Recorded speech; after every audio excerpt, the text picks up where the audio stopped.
bienvenidos a esta unidad didáctica 3, métodos del proceso enseñanza-aprendizaje. Diferencias entre estrategias, técnicas y actividades. Dentro del proceso de enseñanza-aprendizaje muchas veces se utilizan conceptos de manera indiscriminada o bien con cierta flexibilidad, lo cual trae como consecuencia confusiones y malos entendidos en el momento de seleccionar actividades para llevarlas a la práctica. Por lo anterior, es importante plantear algunas distinciones que ayudarán a establecer marcos de referencia más definidos sobre estos conceptos. Antes de plantear una definición de estrategia, se debe hacer una primera distinción con relación al término de método. Este utiliza con frecuencia referido a determinado orden sistemático establecido para ejecutar alguna acción o para coincidir una operación, y se supone que para hacerlo ha sido necesario un trabajo de razonamiento. El método, considerado como procedimiento, como un orden razonado de actuar, sirve de guía a una actividad. Es común que se acuda al término método para designar aquellos procesos ordenados de acciones que se fundamentan en algún área del conocimiento, o bien modelos de orden filosófico, psicológico, de carácter ideológico, etc. Por lo anterior, es factible hablar entonces de método clínico, del método Montessori, del método de enseñanza activo, etc. Entramos a la definición de estrategia. Una estrategia, según Avanzini, resulta siempre de la correlación y de la conjunción de tres componentes fundamentales. El primero y el más importante es el proporcionado por las finalidades que caracterizan al tipo de persona, de sociedad y de cultura. El segundo componente procede de la manera en que percibimos la estructura lógica de las diversas materias y sus contenidos.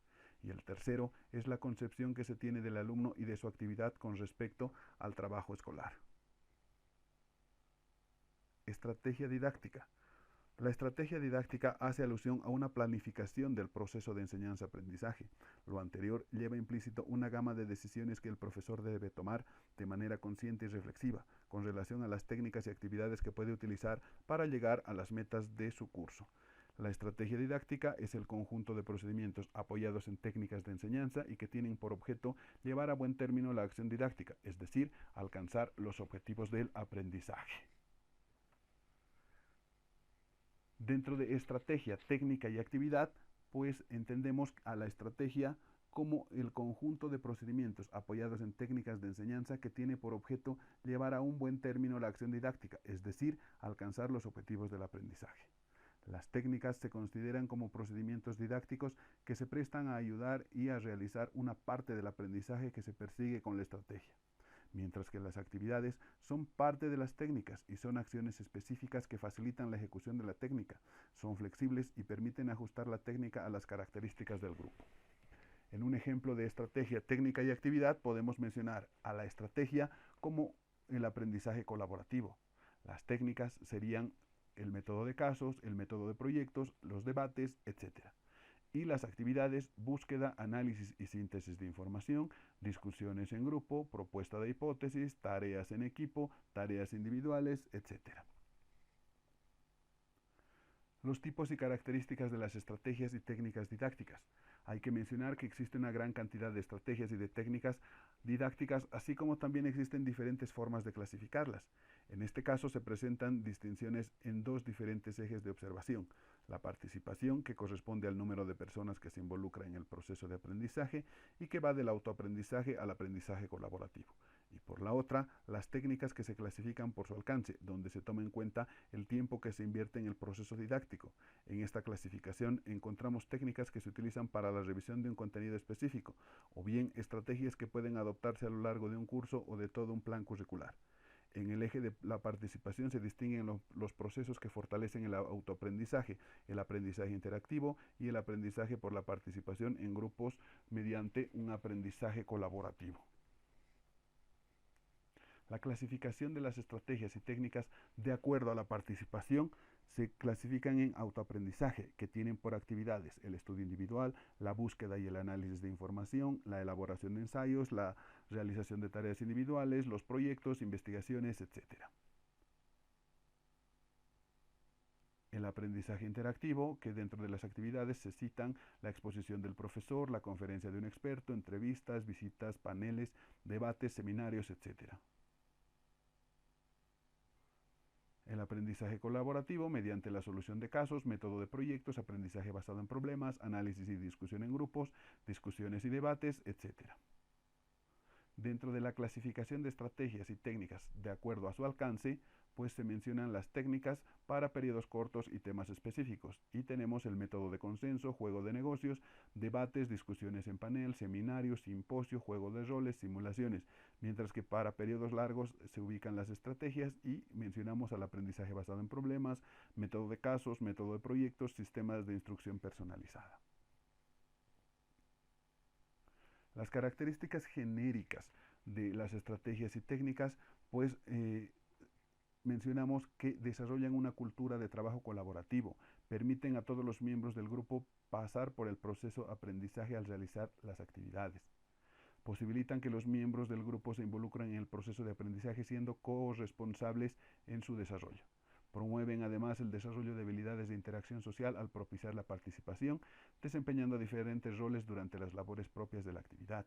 Motivan a los participantes una identificación positiva con los contenidos de la materia, haciendo la forma de trabajos más congruentes con la realidad social en la que se desenvuelven.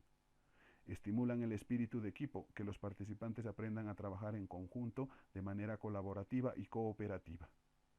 Desarrollan en los participantes el sentimiento de pertenencia al grupo de trabajo y promueven el sentimiento de pertenencia en torno a los contenidos del aprendizaje.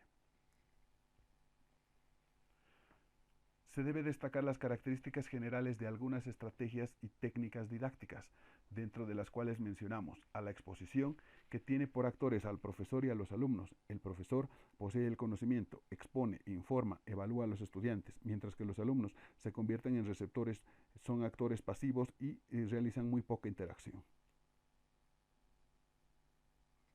En el método de proyectos, el profesor identifica el proyecto, planea la intervención de los alumnos, facilita y motiva la participación de los mismos. Los alumnos se convierten en actores activos, investigan, discuten, proponen y comprueban sus hipótesis, practican habilidades. En el método de casos, el profesor diseña o recopila el caso, presenta el caso, facilita y motiva su solución, mientras que los alumnos se convierten en actores activos, investigan, discuten, proponen y comprueban sus hipótesis. En el método de preguntas, el profesor guía al descubrimiento, provee de pistas y de eventos futuros, mientras que los alumnos toman las pistas proporcionadas por el profesor, investigan, se convierten en actores semiactivos y buscan evidencias. Dentro de la estrategia de simulación y juego, el profesor maneja y dirige la situación, establece la simulación o la dinámica del juego, interroga sobre la situación, mientras que los alumnos experimentan la simulación o juego, reaccionan a las condiciones o variables emergentes y se convierten en actores activos. En el aprendizaje basado en problemas, el profesor presenta una situación problemática, ejemplifica, asesora y facilita, toma parte en el proceso como un miembro más del grupo, mientras que los alumnos juzgan y evalúan sus necesidades de aprendizaje, investigan, desarrollan hipótesis, trabajan de manera individual, así como grupal, en la solución de los problemas. En el juego de roles, el profesor actúa como facilitador, como un generador de confianza y promotor de la participación, mientras que los alumnos, ya con un papel activo, protagónico, realizan propuestas y el análisis de los contenidos. En el panel de discusión, el profesor adquiere un rol de moderador, facilitador del proceso y es un ente neutral, mientras que los alumnos están atentos a la información, son inquisitivos y además analíticos. En la lluvia de ideas, el profesor se convierte en un moderador, facilitador del proceso y motiva a la participación, mientras que los alumnos participan de manera activa, aportan, agrupan y ordenan ideas, toman decisiones en grupo. Existen algunos argumentos que utilizan los profesores para no usar estrategias y técnicas didácticas distintas a la exposición magistral. Dentro de ellas tenemos en una primera categoría a la dificultad, y los argumentos de los profesores son que las estrategias y técnicas didácticas son complicadas, hay que seguir muchos pasos, no tengo la capacidad adecuada, es más fácil exponer la clase, los alumnos se confunden. Otra clasificación está en que no son aplicables en el curso que se imparte, ya que los profesores argumentan que solo para las materias en las áreas de humanidades y administración funcionan. No se pueden aplicar en mi curso. En mi curso yo debo dar información a los alumnos son solo para materias de rollo. En una tercera clasificación del gran consumo de tiempo, aseguran que consumen demasiado tiempo, que es más rápido exponer, si se utilizó técnicas no cubro los objetivos del curso. En un cuarto grupo es el temor a perder el orden y la disciplina en el salón de clase y argumentan que siempre se genera desorden en el grupo. Los alumnos pierden la atención fácilmente, los alumnos no saben seguir indicaciones, se genera mucho ruido en el grupo, los alumnos no saben respetar.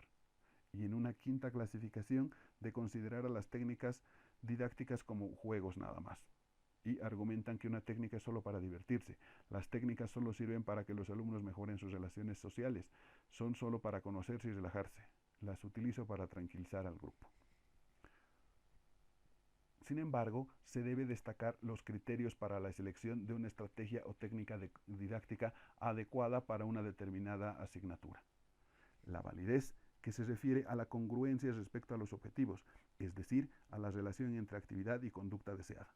Una actividad es válida en la medida que se posibilite un cambio de conducta o una mejora personal del sujeto en la dirección de algún objetivo. La comprensibilidad, también en relación con los objetivos, se refiere a si la actividad los recoge en toda su amplitud, tanto en el ámbito de cada objetivo como del conjunto de todos ellos. Hay que proveer a los alumnos de tantos tipos de experiencia como de áreas de desarrollo que se intente potenciar: información, habilidades intelectuales, habilidades sociales, destrezas motoras, creencias, actitudes, valores, etc. La variedad es necesaria porque existen diversos tipos de aprendizaje y está en función del criterio anterior. La adecuación se refiere a la adaptación de las diversas fases del desarrollo y niveles madurativos del sujeto. Y la relevancia o significación está relacionado con la posibilidad de transferencia y utilidad para la vida actual y futura. Existen algunos elementos que deben ser tomados en cuenta para documentar o diseñar una técnica didáctica, dentro de los cuales mencionamos desatar la creatividad. La principal atadura para innovar en el trabajo educativo se encuentra en las actitudes. Una vez que se ha roto esta atadura, es más fácil para el profesor proponer formas distintas de trabajo alternativas a las tradicionales. Determinar con claridad el objetivo. Un apartado fundamental en el proceso de diseño o de modificación de una técnica grupal aplicada al proceso de enseñanza-aprendizaje se observa en la necesidad de que el profesor defina en términos muy claros y concretos los objetivos que desea lograr en los alumnos. Estos objetivos tienen que ver con el efecto del ejercicio en el grupo y que el alumno en lo particular vaya a desarrollar. Proponer actividades factibles. Un aspecto básico es que todas las actividades propuestas estén apegadas a las capacidades, recursos y posibilidades de los alumnos, sin llegar a menospreciar las posibilidades de ellos, pero apegándose siempre a actividades que sean factibles y posibles de realizar. Es importante que el profesor discrimine entre actividades que resulten un reto para el desarrollo de los alumnos y actividades que solo pueden aportar frustración. También se debe desarrollar el procedimiento.